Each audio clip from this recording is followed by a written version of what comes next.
The desert doesn't forgive. It doesn't forget.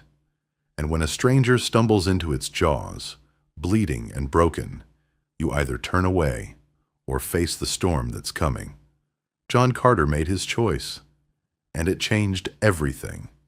The sun hadn't yet climbed the ridge, but the Arizona heat already baked the red dirt into a cracked, unyielding skin. John Carter stepped out of his cabin, tin cup of black coffee steaming in his hand, the only sound the faint creak of his boots on the porch. 10 years he'd lived out here, alone, where the world couldn't touch him.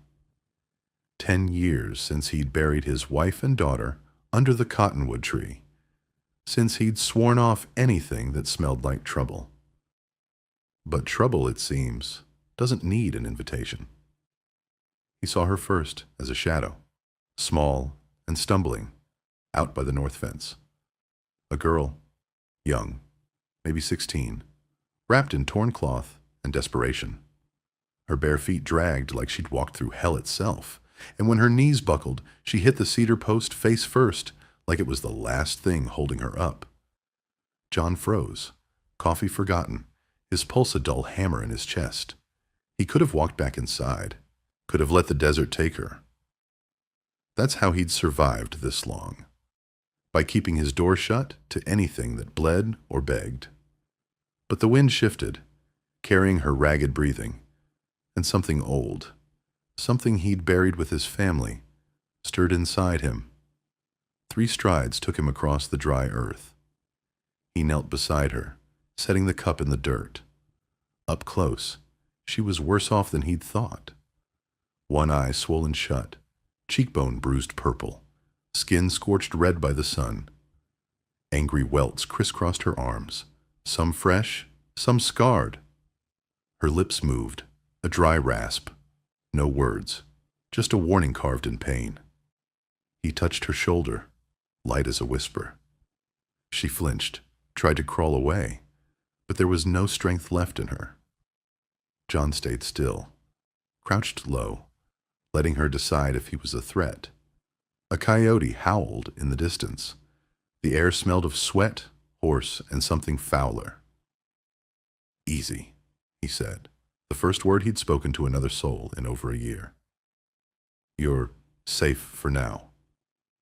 She didn't answer, just lay there, chest jerking in shallow breaths. John scanned the horizon. No dust trails yet, but tracks didn't lie. Someone would come for her.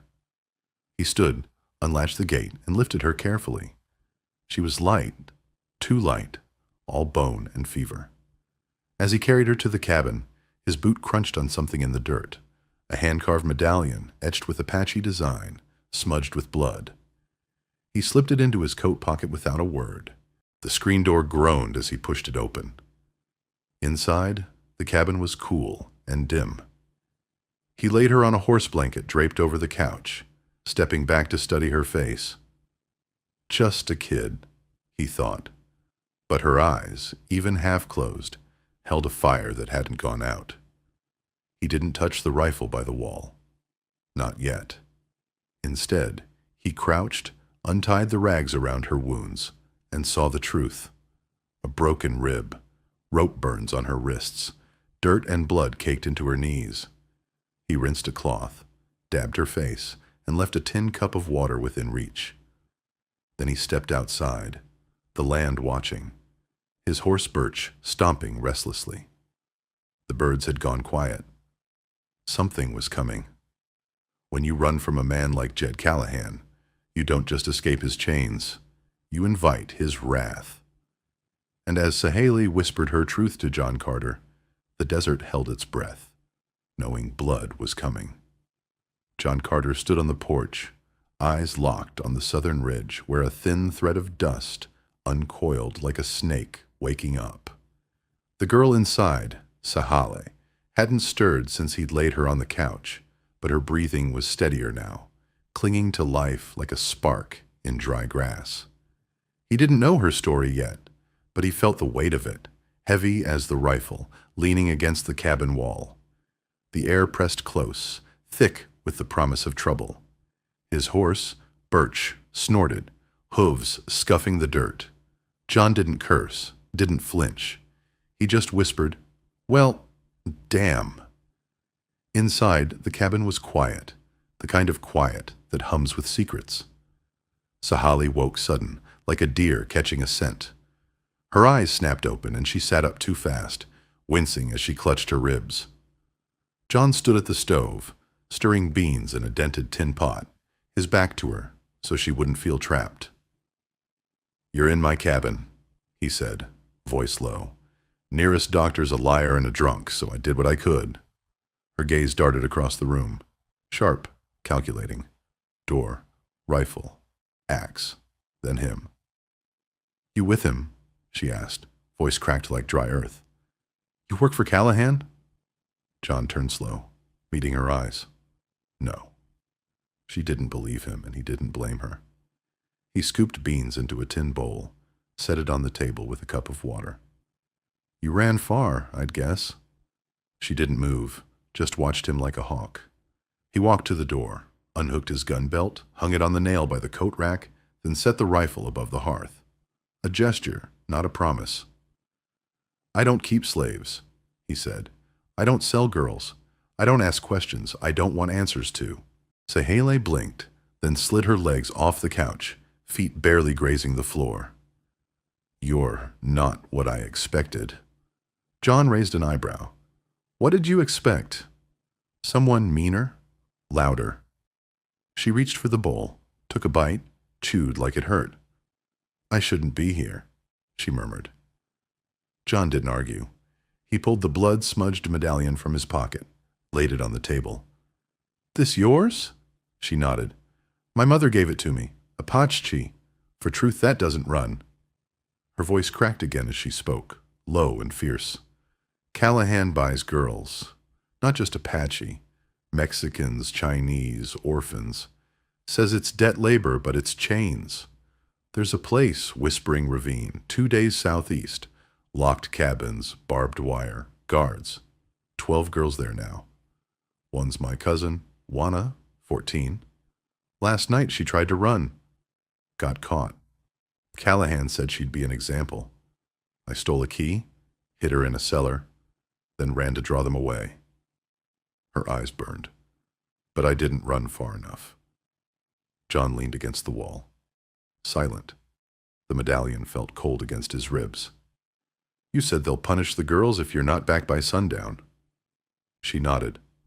"They'll erase the problem." He didn't need to ask what that meant.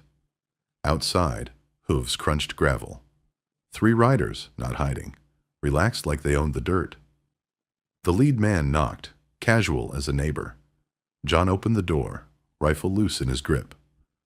"Morning, neighbor," the man said, smiling. "Looking for an Apache girl? Young, hurt, ran off from Callahan's family business." John didn't blink. "This ain't a post office." The man's smile widened, but his eyes were stone. "Funny. Saw fresh tracks by your fence. Small feet, bleeding bad.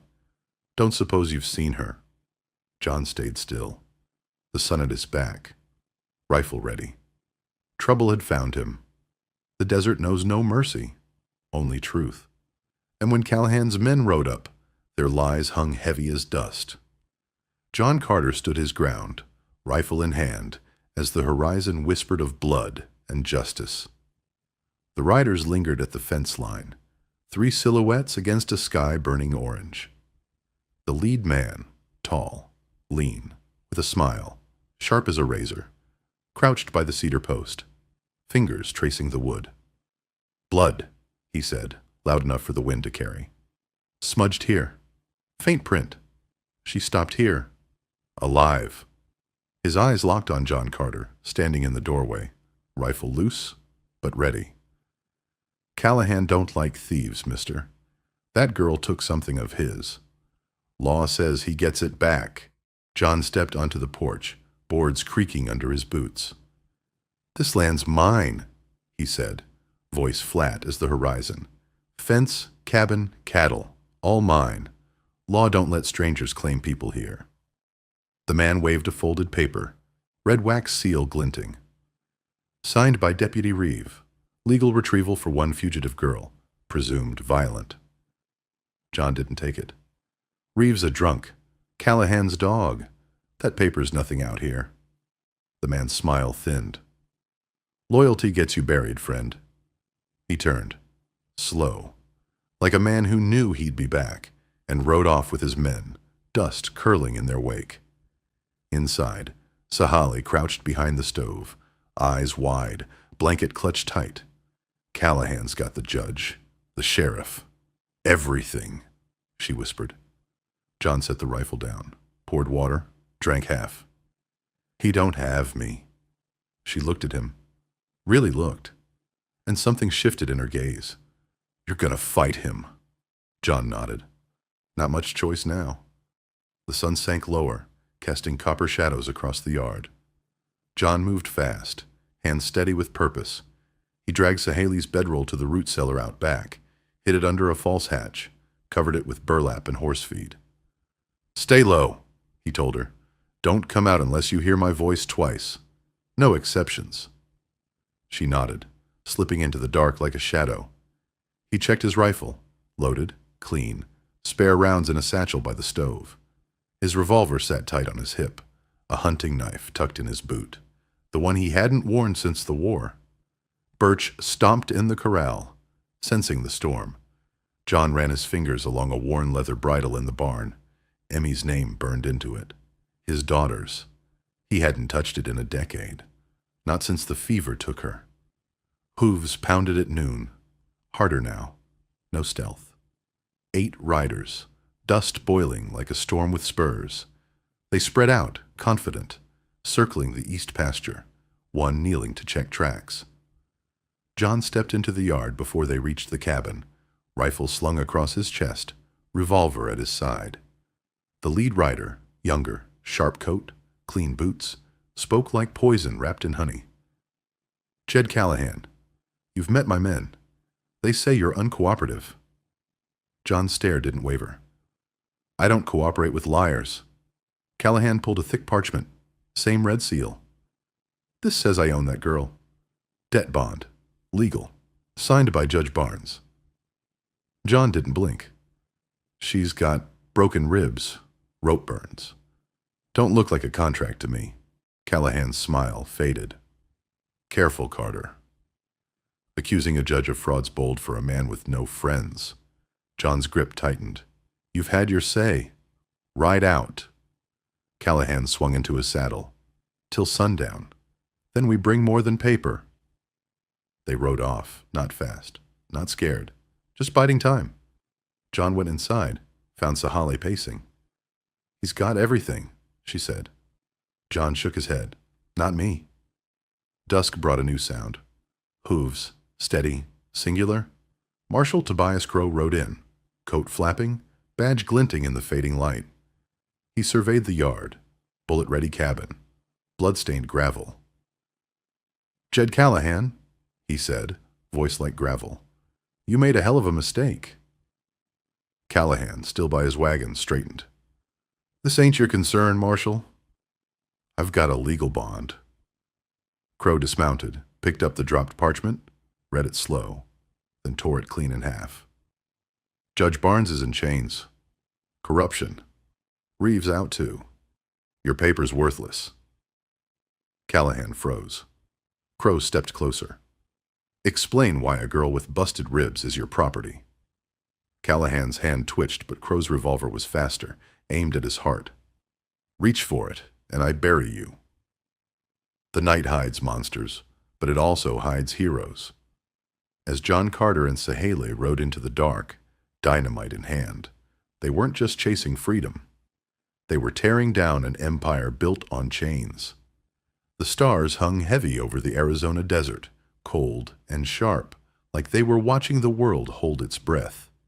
John Carter, Sahali, and Marshal Tobias Crow moved fast through the ridgelines north of the ranch, hooves clipping stone, no campfire, no words, just the pulse of a mission that couldn't wait. Every mile, stolen from the night, was a bullet they wouldn't have to dodge at dawn. Sahali rode Birch, John's big sorrel gelding, her hands tight on the reins, eyes sharper now, pain pushed down deep. John and Crow took 2 horses abandoned by Callahan's men, their coats still reeking of sweat and fear.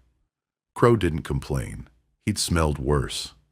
Whispering Ravine lay 30 miles southeast, carved into the flank of Black Mesa, like a scar that wouldn't heal.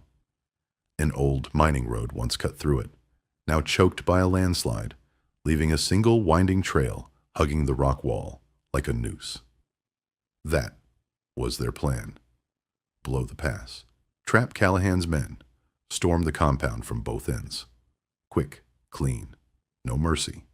By moonset, they reached the canyon rim. Below, the compound sprawled, uglier than Sahali's words had painted. Shacks, sheds, a central cabin with metal bars glinting in lantern light. 2 towers burned at the corners, dogs barked in the distance, shadows slunk between buildings like ghosts with guns.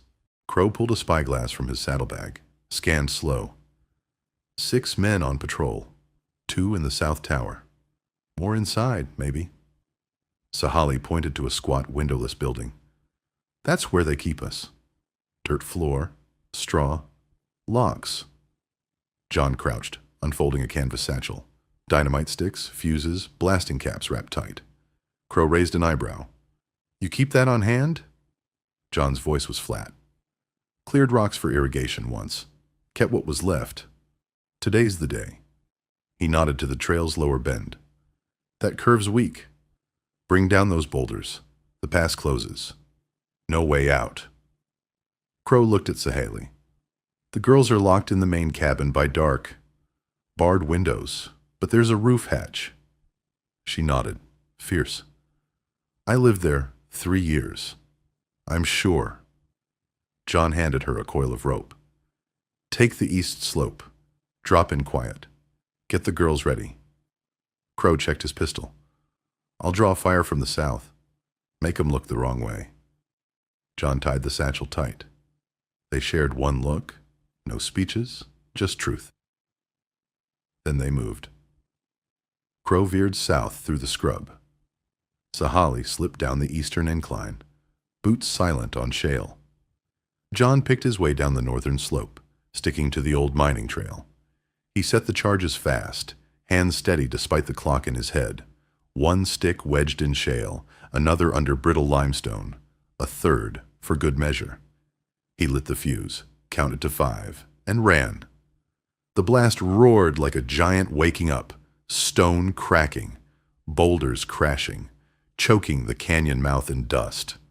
Horses screamed, men shouted, lanterns flared. The compound woke, but it wasn't ready. John rose from the dust, rifle in hand, and ran toward the chaos. Shouts echoed below, lanterns swinging wild. The first guard he saw was fumbling with his carbine. John's shot took him in the shoulder, dropping him clean. Bullets sliced the air as he ducked behind a feed bin. A dog's bark cut short, Crow's signal from the south. The diversion worked. A lantern tower tilted, then crashed. Crow's doing. Shadows dancing like spirits in the smoke. John moved closer, reached the main cabin as a scream cut through. Sahali's, not fear, but defiance. She dropped from the roof, kicking a guard square in the chest. He fell, gasping. She grabbed his keys, sprinted to the door. Inside, girls huddled, wide-eyed, trembling, but alive. Get up! Sahali barked. No time! John covered the door, picking off 2 men from the bunkhouse, shotguns raised. One fell. The other fired wide, panicked. John dropped to a knee, shot clean. Sahali led the girls out, barefoot, bleeding, the youngest barely 13. Then Callahan appeared, second-story porch, pistol in hand, shouting into the chaos. Get the girls! Kill anyone in your way! He spotted John, raised his gun. John stepped into the open, rifle low. It's over, Callahan. Callahan laughed, venomous. You think dynamite and a bleeding heart end this? These girls are nothing. John raised his rifle. They're not property. Before Callahan could fire, a shot rang from the shadows. Sahali, revolver smoking, stood steady, Callahan stumbled, staring at the hole in his chest, then crumpled, dead. Her hands shook, but her eyes didn't. "He was reaching," she whispered.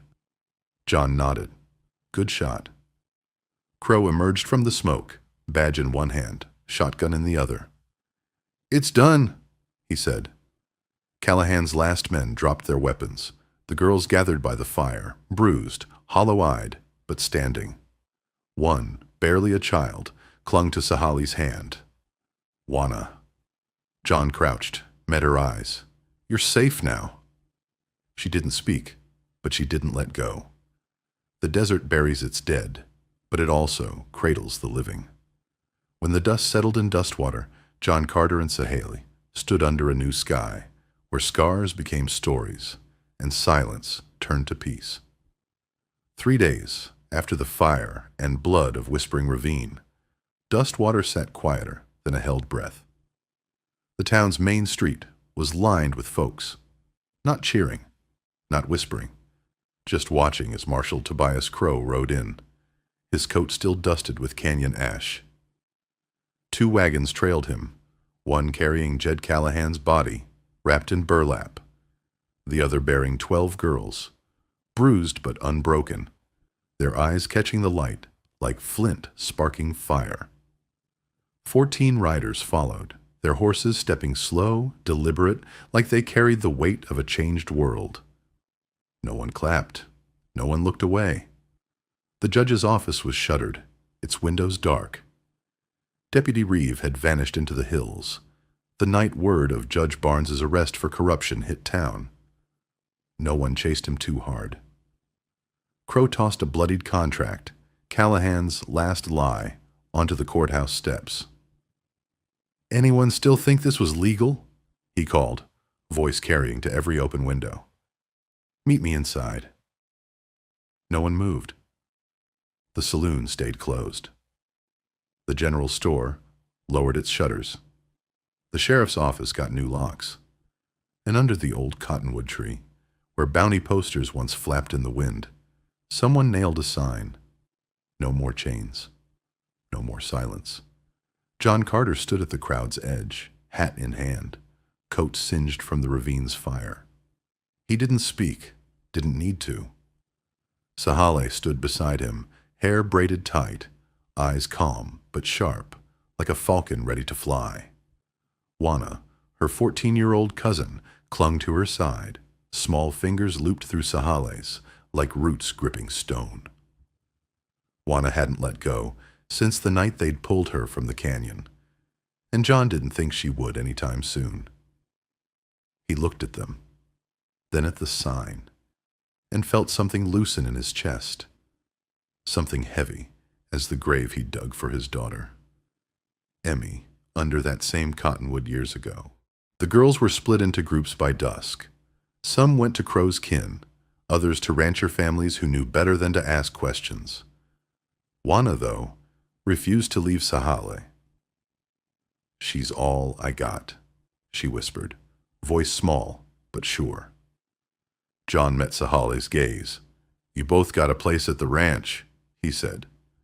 Sahali didn't answer right away, just looked at him, then at Juana. For the first time in days, the girl smiled, a flicker of light in a face that had seen too much dark. Spring crept into the valley like a quiet promise. The fires were gone, the fences mended, but some scars stayed. Blackened beams above John's porch, left untouched, a reminder of what had been fought for. He stood there now, 1 foot on the step, watching Sahali and Juana in the paddock. They brushed birch, slow, careful strokes, Juana whispering to the horse in Apache like he was a friend from a story. Birch snorted, listening. Sahali caught John watching, her eyes softening. Not quite a smile, but close. "You never said why you keep that horseshoe nailed to the post," she called, nodding at the rusted shape on the porch beam. John glanced at it, glinting in the sun. "Superstition, I guess." She raised an eyebrow. "Lucky charm?" "No," he said, voice low. "Lying in the dirt. They sat later under the cottonwood, 3 tin mugs on the ground. John's held coffee, Sahale's water, Juana's stuffed with wildflowers, each bloom placed like a prayer. Sahale spoke first, voice steady. "You don't talk much about your daughter." John looked away, the tree's branches stirring above. "She was 6, he said finally. Couldn't ride worth a damn, but she tried. Called every horse thunder." Silence fell. Not heavy, just open. Sahale lifted her braid. "My mother did my hair like this. Before they took me. Before I stopped counting seasons." John looked at her then, not just as the girl he'd saved or the fighter she'd become, but as a life that had survived beside his own. "Maybe this ain't the life we planned," he said. Sahale's gaze held steady. "Maybe it's the one that needed to happen." They sat as the sun dipped low, not chasing the past, not fearing the future, just sharing a quiet neither had known as peace. Weeks passed. Dustwater didn't turn perfect, but it turned honest. Juana took to helping at the general store, shy at first, then bold, squinting at coins and correcting the shopkeeper with a grin that said she saw everything. Sahale taught Apache and settler kids alike how to read tracks, boil water with stones, listen for truth in a voice, not just words. John built a bench under the cottonwood where he'd once stood alone, where Sahale had stood defiant. Now they sat there evenings, Juana drawing horses in the dust, Sahale humming a tune John didn't know but liked. He didn't say much, but he didn't need to. Something had changed, not just the land, but the space between people, the way they chose to act when no one watched. John used to think some things couldn't be rebuilt. Now he knew better. Healing came like rain in the desert, slow, stubborn, sacred, and under that cottonwood, with 2 girls who'd fought their way to freedom, John Carter found a purpose he thought he'd buried long ago.